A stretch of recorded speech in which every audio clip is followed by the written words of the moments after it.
Reflecting Christ, November 29th, Revealing the Triumphs of Grace. Isaiah 43, verse 12. You are my witnesses, saith the Lord, that I am God.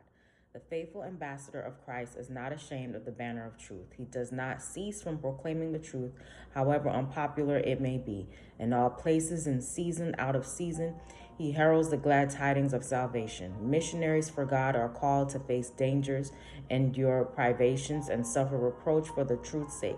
Yet, amid dangers, hardships, and reproach, they are still to hold the banner aloft. The third angel proclaims his message in no whispered tones, in no hesitant manner. He cries with a loud voice while flying swiftly through the midst of heaven. This shows that the work of God's servants is to be earnest and rapidly performed.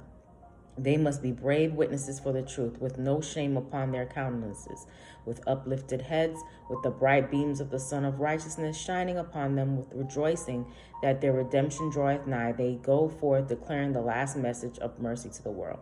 These last day witnesses are bold soldiers of Jesus Christ. They have tasted of the powers of the world to come. Their feet are not on sliding sand, but on solid rock. They are not easily moved away from the faith once delivered to the saints. These will be strengthened by their leader to cope with difficulties. They are messengers of righteousness, representatives of Christ, revealing the triumphs of grace.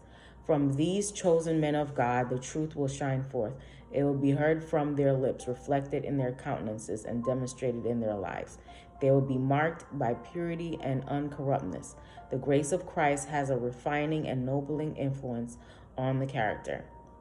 Many men and women of ability, refinement, and education will throw their all on the Lord's side. Many will part with friends and will sacrifice every worldly interest in order to proclaim the unsearchable riches of Christ. Their lives give evidence to the world of the power of Christianity. They witness that the gospel is what it purports to be, the power of God unto salvation.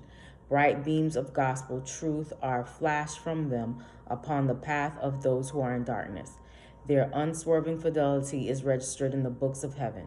Those who walk even as Christ walked, who are patient, gentle, kind, meek, and lowly in heart, those who yoke up with Christ and lift his burdens, who yearn for souls as he yearned for them, these will enter into the joy of their Lord. They will see with Christ the travail of his soul and be satisfied. Heaven will triumph, for the vacancies made in heaven by the fall of Satan and his angels will be filled by the redeemed of the Lord. Hope you have a great day today. Reflect Christ.